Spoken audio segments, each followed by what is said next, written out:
မင်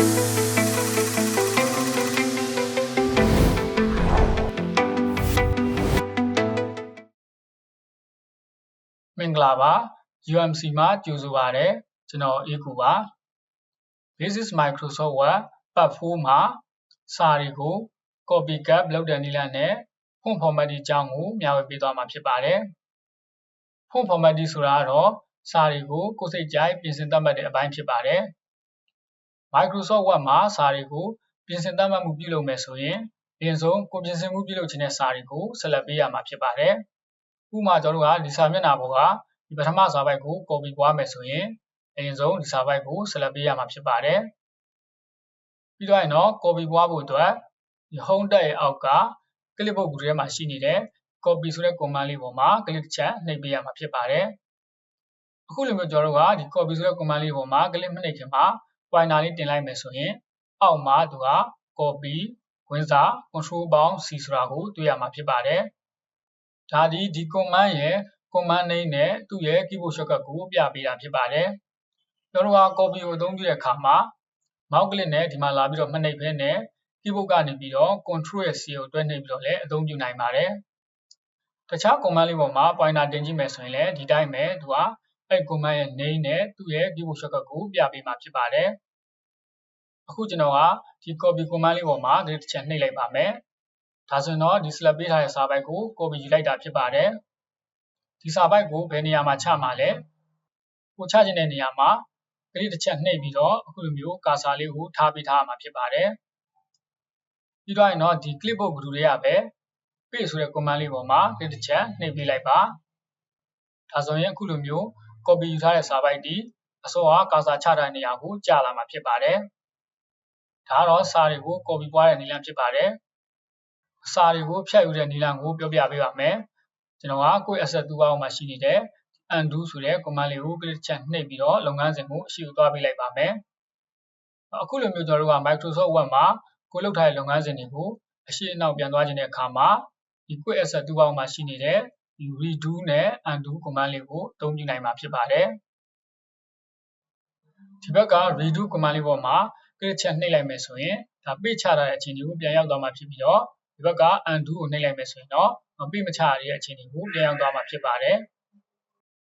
ကိုလုပ်ထားတဲ့လုပ်ငန်းစဉ်တစ်ခုချင်းစီကိုအရှိအနောက် step by step ပြန်ပြီးသွားခြင်းတဲ့အခါမှာကိုယ့် asset toolbar ပေါ်ကဒီ undo နဲ့ redo ကိုအသုံးပြုနိုင်မှာဖြစ်ပါတယ်အခုကျွန်တော်ကဒီပထမစာပိုက်ကိုဖြတ်ယူဖို့အတွက်ဒီစာပိုက်ကိုအရင်ဆုံး select ပေးပါမယ်ပြီးတော့ရင်တော့ clipboard group တွေက cut ဆိုတဲ့ command လေးပေါ်မှာ click ချက်နှိပ်လိုက်ပါကျွန်တော်တို့ကစာပိုက်ကိုဖြတ်ယူတာဖြစ်တဲ့အတွက်ကြောင့်စာပိုက်ဒီမူလရှိတဲ့နေရာနေပြီးတော့ပျောက်သွားတာကိုတွေ့ရမှာဖြစ်ပါတယ်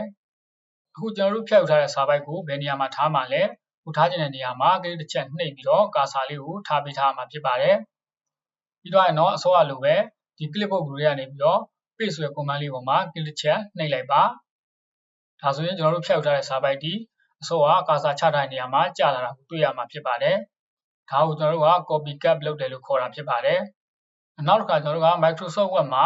စလုံးတွေကိုပြင်ဆင်မှုပြုလုပ်မယ်ဆိုရင်ဒီ home tab ရဲ့အောက်က font group ထဲမှာရှိနေတဲ့ဒီ command လေးတွေကိုအသုံးပြုရမှာဖြစ်ပါတယ် font group မှာဆိုရင် Calibri body လို့ပေါ်နေတဲ့ဒီပေါက်လေးကို font family ပေါက်လို့ခေါ်ပါတယ်စာမျက်နှာပေါ်မှာကျွန်တော်တို့ရိုက်ထားတဲ့စာတွေကိုစလုံးပုံစံတွေပြောင်းလဲသတ်မှတ်ပေးခြင်းတဲ့အခါမှာဒီ font family ပေါက်ထဲမှာရွေးချယ်သတ်မှတ်ပေးရမှာဖြစ်ပါတယ်ဥပမာအနေနဲ့အပေါ်ဆုံးကဒီခေါင်းစဉ်စာကြောင်းကိုစလုံးပုံစံပြောင်းမယ်ဆိုရင်ဒီစာကြောင်းကိုအရင်ဆုံး select ပေးရမှာဖြစ်ပါတယ်ပြီးတော့ရင်တော့ဒီ font family ပေါက်ရဲ့ဘေးမှာရှိနေတဲ့ down arrow လေးကို click တစ်ချက်နှိပ်ပြီးတော့ဒီထဲမှာရှိနေတဲ့ font ပုံစံတွေကိုကိုယ်စိတ်ကြိုက်ရွေးချယ်သတ်မှတ်ပေးနိုင်မှာဖြစ်ပါတယ်ဥပမာကျွန်တော်တို့ကဒီ Arial Black font ပုံစံကိုအသုံးပြုမယ်ဆိုရင်ဒီ Arial Black ဆိုတဲ့ font name ပေါ်မှာ click တစ်ချက်နှိပ်ပေးလိုက်ပါဒါဆိုရင်အခုလိုမျိုး Arial Black font ပုံစံပြောင်းသွားတာကိုတွေ့ရမှာဖြစ်ပါတယ်font ပုံစံတွေကိုကျွန်တော်တို့ကသတ်မှတ်ပေးတဲ့အခါမှာကိုသတ်မှတ်ပေးမဲ့ font name ကိုတည်တယ်ဆိုရင်အဲ့ font name ကိုကျွန်တော်တို့ကဒီ font family ပေါက်ထဲမှာရိုက်ထည့်ပေးပြီးတော့လည်းရှာလို့ရပါတယ်ဥပမာကျွန်တော်တို့ကအခု select ပေးထားတဲ့စာတွေကို tiny woman ဖောက်ပြောင်းခြင်းနဲ့ဆိုရင်ဒီ font family ပေါက်ထဲမှာ click တစ်ချက်နှိပ်လိုက်ပါပြီးတော့ keyboard ကနေပြီးတော့ time time ရိုက်လိုက်ပါဒါဆိုတော့အခုလိုမျိုး tiny woman ဆိုတဲ့ font name ကိုတွေ့ရမှာဖြစ်ပါတယ်ဒီလိုမျိုးအခြေအနေရပြီဆိုတော့ကျွန်တော်တို့က keyboard ကနေပြီးတော့ under ကိုခောက်လိုက်ပါဒါဆိုရင် select ပေးထားတဲ့စာတွေဒီတိုင်းနည်းဥမှာဖောက်ပုံစံပြောင်းသွားတာကိုတွေ့ရမှာဖြစ်ပါတယ်ဒီနည်းလမ်းနှမျိုးနဲ့ကျွန်တော်တို့ကစာတွေကိုစလုံးပုံစံတွေသတ်မှတ်ပေးနိုင်မှာဖြစ်ပါတယ်နောက်တစ်ခုကကျွန်တော်တို့ကဒီ font family box ရဲ့ဘေးမှာရှိနေတဲ့ဒီ box လေးကို font size box လို့ခေါ်ပါတယ်စလုံးရွေစာတွေကိုကျွန်တော်ရွေးချယ်သတ်မှတ်ပေးတဲ့အခါမှာဒီ font size box ကိုအသုံးပြုနိုင်မှာဖြစ်ပါတယ်အခုကျွန်တော်တို့ဒီ select ပေးထားတဲ့ဒီစလုံးတွေကို size ကြီးနေဆိုရင် font size box ရဲ့ down arrow ကို click ချက်နှိပ်လိုက်ပါဒီထဲကကျွန်တော်ကကိုကြိုက်တဲ့စလုံး size ကိုရွေးချယ်သတ်မှတ်ပေးနိုင်မှာဖြစ်ပါတယ်ကျွန်တော်က size 20ကိုသတ်မှတ်ပေးမယ်ဆိုရင်ဒီ20ဆိုတဲ့တန်ဖိုးပေါ်မှာ click ချက်နှိပ်ပေးလိုက်ပါဒါဆိုအခုလိုမျိုးစလုံးတွေဒီ size ကြီးလာတာကိုတွေ့ရမှာဖြစ်ပါတယ်font size တွေကိုကျွန်တော်တို့ကသတ်မှတ်တဲ့အခါမှာ font size box ကိုမသုံးဘဲနဲ့သူ့ရဲ့ဘေးမှာရှိနေတဲ့ဒီ AAG ပုံစံ command လေးနဲ့ AAD ပုံစံ command လေးကိုအသုံးပြုပြီးတော့လည်း size တွေကိုကျွန်တော်တို့ကသတ်မှတ်ပေးလို့ရပါတယ်ဒီ AAG ပုံစံ command လေးကို increase font size လို့ခေါ်ပြီးတော့ဒီ AAD ပုံစံ command လေးကို decrease font size လို့ခေါ်ပါတယ် AAG ပုံစံ command လေးပေါ်မှာ click နှိပ်ပြီးသွားပြီးတော့ size တွေကိုကိုလိုလောက်ကြီးနိုင်မှာဖြစ်ပါတယ်ပြီးတော့နော်ဒီဘက်က AAD ပုံစံ command လေးပေါ်မှာ click နှိပ်ပြီးသွားပြီးတော့ size တွေကိုကိုလိုလောက်ပေးနိုင်မှာဖြစ်ပါတယ်နောက်တစ်ခုကတော့ဒီဘက်မှာရှိနေတဲ့ command လေးကို change keys လို့ခေါ်ပါတယ် change keys ပေါ်မှာ click နှိပ်လိုက်မယ်ဆိုရင်ဒီထဲမှာကျွန်တော်တို့ရွေးချယ်ပြီးတော့အသုံးပြုနိုင်တဲ့ command 5ခုကိုတွေ့ရမှာဖြစ်ပါတယ်ပထမတစ်ခုကတော့ syntax key ဖြစ်ပါတယ်ဒီအောက်မှာရှိနေတဲ့စာပိုက်တွေထဲမှာပါတဲ့စာကြောင်းတွေဒီအားလုံး syntax key ပုံစံဖြစ်ပါတယ်စာကြောင်းမှာဆိုရင်ပထမဆုံးစကားလုံးရဲ့အဦးဆုံးအခရာကို capital letter နဲ့ရေးထားတဲ့ပုံစံဒီ syntax key ပုံစံဖြစ်ပါတယ်အခုကျွန်တော်တို့ကဒီ select ပေးထားတဲ့ဒီစာကြောင်းကို syntax key ပုံစံပြောင်းနေဆိုရင် syntax key ဆိုတဲ့ဒီ name ပေါ်မှာ click ချက်နှိပ်ပြီးရွေးပေးလိုက်ပါဒါဆိုရင်ဒီစာကြောင်းရဲ့ပထမစကားလုံးရဲ့အဦးဆုံးအခရာဒီ capital letter ပြောင်းသွားတာကိုတွေ့ရမှာဖြစ်ပါတယ် change case ထဲမှာဆိုရင်နောက်တစ်ခုကတော့ lower case ဖြစ်ပါတယ် lower case ကတော့ကျွန်တော်တို့ရိုက်ထားတဲ့စလုံးတွေအားလုံးကို small letter ပြောင်းနေတဲ့အခါမှာအသုံးပြုတာဖြစ်ပါတယ်သူ့ပေါ်မှာ click ချက်နှိပ်လိုက်မယ်ဆိုရင်ဒီစလုံးတွေအားလုံးဒီ small letter ပုံစံပြောင်းသွားတာကိုတွေ့ရမှာဖြစ်ပါတယ်နောက်တစ်ခုကတော့ upper case ဖြစ်ပါတယ် upper case ကတော့ lower case နဲ့ဆန့်ကျင်ဘက်ဖြစ်ပါတယ်သူ့ပေါ်မှာ click ချက်နှိပ်လိုက်မယ်ဆိုရင်စလုံးတွေအားလုံးဒီ capital letter ပြောင်းသွားတာကိုတွေ့ရမှာဖြစ်ပါတယ်နောက်တစ်ခုကတော့ change key တွေမှာဆိုရင် capitalize is what ဖြစ်ပါတယ်သူ့ကို click ချက်နှိပ်ပြီးတော့ရွေးလိုက်မယ်ဆိုရင်စကားလုံးတစ်လုံးရဲ့အဦးဆုံးအခရာဒီစလုံးကြီးပုံစံပြောင်းသွားတာကိုတွေ့ရမှာဖြစ်ပါတယ်ဒါဒီ capitalize is what ရဲ့ပုံစံဖြစ်ပါတယ်change case တွေကနောက်ဆုံးတစ်ခုကတော့ toggle case ဖြစ်ပါတယ် toggle case ကတော့ capitalize is what နဲ့ဆန့်ကျင်ဘက်ဖြစ်ပါတယ်စကားလုံးတစ်လုံးရဲ့အဦးဆုံးအခရာကို small letter နဲ့ထားပြီးတော့သတ်မှတ်ပေးတာဖြစ်ပါတယ်သူ့ပေါ်မှာ click ချက်နှိပ်လိုက်ပါမယ်ဒါဆိုရင်ခုလိုမျိုးစကားလုံးတစ်လုံးရဲ့အဦးဆုံးအခရာဒီ small letter ပြောင်းသွားတာကိုတွေ့ရမှာဖြစ်ပါတယ်ကျွန်တော်ကဒီ change case တွေက upper case ကိုပြန်ပြီးတော့ရွေးချယ်ပေးထားပါမယ်နောက်တစ်ခုကတော့ဒီဘက်မှာရှိနေတဲ့ဒီ B ပုံစံ command လေးကို bold လို့ခေါ်ပါတယ်bold ကတော့ကျွန်တော်တို့ဆက်လက်ပေးထားတဲ့စာတွေကိုမူလထပ်ပို့ပြီးတော့မဲလာအောင်ထူးလာအောင်ပြုလုပ်တဲ့နေရာမှာအသုံးပြုတာဖြစ်ပါတယ် bold command လေးပေါ်မှာ click ချက်နှိပ်ပြီးတော့ရွေးလိုက်မယ်ဆိုရင်ဆက်လက်ပေးထားတဲ့စာတွေဒီမူလထပ်ပို့ပြီးတော့မဲလာတာထူးလာတာကိုတွေ့ရမှာဖြစ်ပါတယ် bold ကိုကျွန်တော်တို့ပြန်ဖြုတ်ချင်တယ်ဆိုရင်သူ့ပေါ်မှာပဲ click ချက်ပြန်ပြီးတော့နှိပ်ပေးလိုက်ပါဒါဆိုရင် bold ပြုတ်သွားတာကိုတွေ့ရမှာဖြစ်ပါတယ်နောက်တစ်ခုကတော့ဒီဘက်က i ပုံစံလေးကို italic လို့ခေါ်ပါတယ်သူ့ကို click ချက်နှိပ်ပြီးတော့ရွေးလိုက်မယ်ဆိုရင်ဆက်လက်ပေးထားတဲ့စာတွေဒီစောင်းသွားတာကိုတွေ့ရမှာဖြစ်ပါတယ်နောက် italic ကိုကျွန်တော်တို့ကစလုံးသောပုံစံပြုလုပ်တဲ့နေရာမှာအသုံးပြုတာဖြစ်ပါတယ်သူ့ပေါ်မှာ click ချက်နှိပ်ပြီးတော့ပြန်ဖြုတ်နိုင်ပါတယ်ဒီဘက်က u ပုံစံ command လေးကိုကျွန်တော်တို့က underline လို့ခေါ်ပါတယ်သူ့ပေါ်မှာ click ချက်နှိပ်မယ်ဆိုရင်ဆက်လက်ပေးထားတဲ့စလုံးတွေအောက်မှာမြင်းချောင်းသားပြီးတော့မှာဖြစ်ပါတယ် underline မှာဆိုရင်ကျွန်တော်တို့ကသူ့ရဲ့ဘေးက down arrow နှိပ်ပြီးတော့ဒီထဲကကိုကြိုက်တဲ့မြင်းပုံစံတွေကိုရွေးချယ်သတ်မှတ်ပေးနိုင်ပါတယ်မြင်းချောင်းပုံစံကျွန်တော်အသုံးပြုချင်တယ်ဆိုရင်ဒီမြင်းချောင်းပုံစံ line လေးပေါ်မှာ click ချက်နှိပ်ပြီးတော့ရွေးပေးလိုက်ပါဒါဆိုခုလိုမျိုးမြင်းပုံစံပြောင်းသွားတာကိုတွေ့ရမှာဖြစ်ပါတယ်ပြန်ဖြုတ်မယ်ဆိုရင်တော့သူ့ပေါ်မှာပဲ click ချက်ပြန်နှိပ်ပေးလိုက်ပါနောက်တစ်ခါဒီဘက်မှာတွေ့ရတဲ့ abc ဆိုတဲ့ command လေးကို subtract through လို့ခေါ်ပါတယ်ကျွန်တော်တို့ကအစာတွေကိုမှားတဲ့အခါမှာအဲ့စာတွေပေါ်မှာမြင်းချောင်းသားပြီးတော့မှားဖြတ်ထားတဲ့ပုံစံပြုလုပ်ပေးခြင်းတဲ့အခါမှာဒီ subtract through ဆိုတဲ့ command လေးပေါ်မှာ click ချက်နှိပ်ပြီးတော့ရွေးပေးရမှာဖြစ်ပါတယ်ဒါဆိုရင်ခုမျိုးစာတွေကိုမှားတဲ့အတွက်ကြောင့်မြင်းချောင်းသားပြီးတော့အမှားဖြတ်ထားတဲ့ပုံစံပြုလုပ်ပေးသွားမှာဖြစ်ပါတယ်ကျွန်တော်တို့ကသူ့ပေါ်မှာပဲ click ချက်ပြန်နှိပ်ပြီးတော့ subscribe to ကိုဖြုတ်ပေးနိုင်မှာဖြစ်ပါတယ်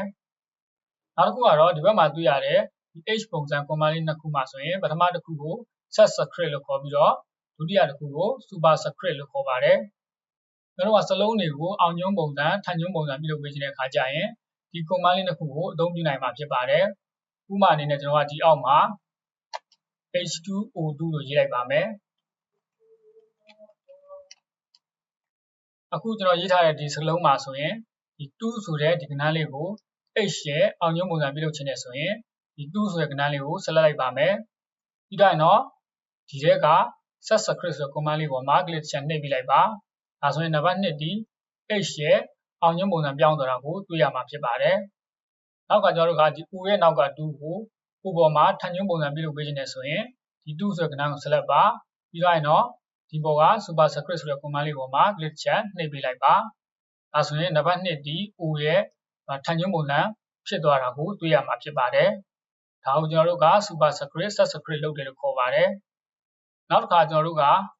ဒီဘက်မှာရှိနေတဲ့ command လေးကို tab effect လို့ခေါ်ပါတယ်tab effect ရဲ့ကျွန်တော်တို့ down arrow ကို click ချက်နှိပ်ကြည့်လိုက်မယ်ဆိုရင်ဒီထဲမှာ Microsoft Word ကနေပြီးတော့သတ်မှတ်ပေးထားတဲ့စလုံးလှပုံစံတွေကိုတွေ့ရမှာဖြစ်ပါတယ်ကိုကြိုက်တဲ့စလုံးလှပုံစံကိုရွေးချယ်ပြီးတော့သတ်မှတ်ပေးနိုင်ပါတယ်ဥပမာကျွန်တော်ကခေါင်းစဉ်စာကြောင်းကို select ပေးလိုက်ပါမယ်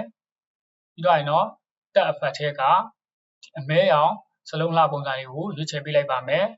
ဒါဆိုရင်ကျွန်တော်ရွေးချယ်ပေးလိုက်တဲ့စလုံးလှပုံစံကိုပြောင်းသွားတာဖြစ်ပါတယ်tab effect ထဲမှာဆိုရင်ကျွန်တော်တို့ကကိုကြိုက်တဲ့စလုံးလှပုံစံတွေကိုရွေးချယ်သတ်မှတ်ပေးနိုင်မှာဖြစ်ပါတယ်နောက်တစ်ခါကျွန်တော်တို့ကဒီဘက်မှာရှိတဲ့ command လေးကို tab highlight color လို့ခေါ်ပါတယ်စလုံးတွေရဲ့နောက်ခံအရာကိုသတ်မှတ်ပေးခြင်းတဲ့အခါမှာအသုံးပြုတာဖြစ်ပါတယ်ဥပမာအနေနဲ့ကျွန်တော်တို့ကဒီစာပိုက်ထဲမှာရှိတဲ့စလုံးတွေကိုနောက်ခံအရာထည့်ပေးခြင်းနဲ့ဆိုရင်ဒီစာပိုက်ကို select ပေးလိုက်ပါပြီးတော့tab highlight color ရဲ့ down arrow ကို click နှိပ်ပြီးတော့ဒီထဲကကိုကြိုက်တဲ့အရာကိုရွေးချယ်ပေးလိုက်မှာဖြစ်ပါတယ်အခုကျွန်တော်ကအစိမ်းရောင်ကိုရွေးလိုက်ပါမယ်ဒါဆိုရင်အခုလိုမျိုးစလုံးတွေရဲ့နောက်မှာနောက်ခံအရာထည့်ပေးသွားတာကိုတွေ့ရမှာဖြစ်ပါတယ်ဒီနောက်ခံအရာကိုကျွန်တော်ကပြန်ဖြုတ်ပေးခြင်းနဲ့ဆိုရင်လည်းဒီစာပိုက်ကိုပြန်ပြီးတော့ select ပါပြီးတော့ဒီ tab highlight color ရဲ့ down arrow ကိုနှိပ်ချပါအောက်ဆုံးမှာရှိနေတဲ့ no color ဆိုတာကို click ချက်နှိပ်ပြီးတော့ရွေးပေးလိုက်ပါဒါဆိုရင်အခုလိုမျိုးနောက်ခံအရာတွေပျောက်သွားတာကိုတွေ့ရမှာဖြစ်ပါတယ်နောက်တစ်ခုကတော့ဒီဘက်မှာရှိတဲ့ A ပုံစံလေးကို font color လို့ခေါ်ပါတယ်စလုံးတွေကိုအရောင်သတ်မှတ်ပေးတဲ့နေရာမှာအသုံးပြုတာဖြစ်ပါတယ်ဥပမာအနေနဲ့ကျွန်တော်တို့ကဒီစာပိုက်ထဲမှာရှိတဲ့စာတွေကိုအရောင်ပြောင်းပေးခြင်းနဲ့ဆိုရင်စာပိုက်ကို select လိုက်ပါပြီးတော့ font color ရဲ့ down arrow ကို click ချက်နှိပ်ပြီးတော့ဒီထဲကကိုကြိုက်တဲ့ color ကိုရွေးချယ်ပေးလိုက်ပါအခုကျွန်တော်ကအနီရောင်ကိုရွေးချယ်ပေးလိုက်ပါမယ်ဒါဆိုရင်ခုမျိုးစလုံးတွေဒီအနီရောင်ပြောင်းသွားတာကိုတွေ့ရမှာဖြစ်ပါတယ်နောက်တစ်ခုကတော့ကျွန်တော်တို့ကဒီအပေါ်မှာရှိနေတဲ့ command လေးကို clear all format လို့ခေါ်ပါတယ်ဒီစလုံးတွေပေါ်မှာကျွန်တော်တို့သတ်မှတ်ပေးထားတဲ့ format ဒီအားလုံးကိုဖျက်ပစ်ခြင်းတဲ့အခါမှာဒီ clear all format ကိုအသုံးပြုတာဖြစ်ပါတယ်အခုကျွန်တော်ကဒီစာတွေအားလုံးကို select ပေးလိုက်ပါမယ်ပြီးတော့ clear all format ပေါ်မှာ click ချက်နှိပ်လိုက်ပါမယ်ဒါဆိုရင်အခုလိုမျိုးစလုံးတွေပေါ်မှာသတ်မှတ်ပေးထားတဲ့ format တွေအားလုံးပြတ်သွားတာကိုတွေ့ရမှာဖြစ်ပါတယ်ဒါဒီကျွန်တော်တို့ကစာတွေကိုမူလရိုက်ထားတဲ့ပုံစံအတိုင်းတွေ့ရတာဖြစ်ပါတယ်နောက်တစ်ခုကတော့ clipboard tool ထဲမှာရှိနေတဲ့ဒီ format painter ပါဒါကိုတော့ကျွန်တော်ကအဦးဆုံးမှာမပြောခဲ့ဘဲနဲ့ခြံထားခဲ့တာဖြစ်ပါတယ်မပြောလို့အဆင်မပြေသေးတဲ့အတွက်ကြောင့်ဖြစ်ပါတယ်format painter ကိုဘယ်နေရာမှာအသုံးပြုရလဲဆိုရင်ဒီကစာတွေပေါ်မှာသတ်မှတ်ပေးရတဲ့ format တွေကို copy ကူးခြင်းတဲ့နေရာမှာအသုံးပြုတာဖြစ်ပါတယ်ဥပမာအနေနဲ့ကျွန်တော်ကဒီစာပိုက်ကို select ပေးပြီးတော့စလုံးအရောင်အနီရောင်သတ်မှတ်လိုက်ပါမယ်ပြီးတော့ကျွန်တော်ကဘိုးထည့်ပြီးတော့ italic လုပ်လိုက်ပါမယ်အခုဒီစာပိုက်မှာသတ်မှတ်ပေးထားတဲ့စလုံးအနီရောင်ရဲ့ဘိုးရဲ့ italic ရဲ့ဒီ format 3ခုကိုဒီအောက်ကစာပိုက်မှာ copy ကူးပေးခြင်းနဲ့ဆိုရင်ခုလိုမျိုး format သတ်မှတ်ပေးထားတဲ့စာပိုက်ကို select ပေးထားရမှာဖြစ်ပါတယ်ပြီးတော့clipboard view ရဲ့ကဒီ format painter ပေါ်မှာ click ချက်နှိပ်လိုက်ပါပြီးတော့ဒီအောက်မှာရှိနေတဲ့စာပိုက်ပေါ်မှာကျွန်တော်တို့က click ဖိဆွဲပေးပြီးတော့ select ပေးလိုက်ပါ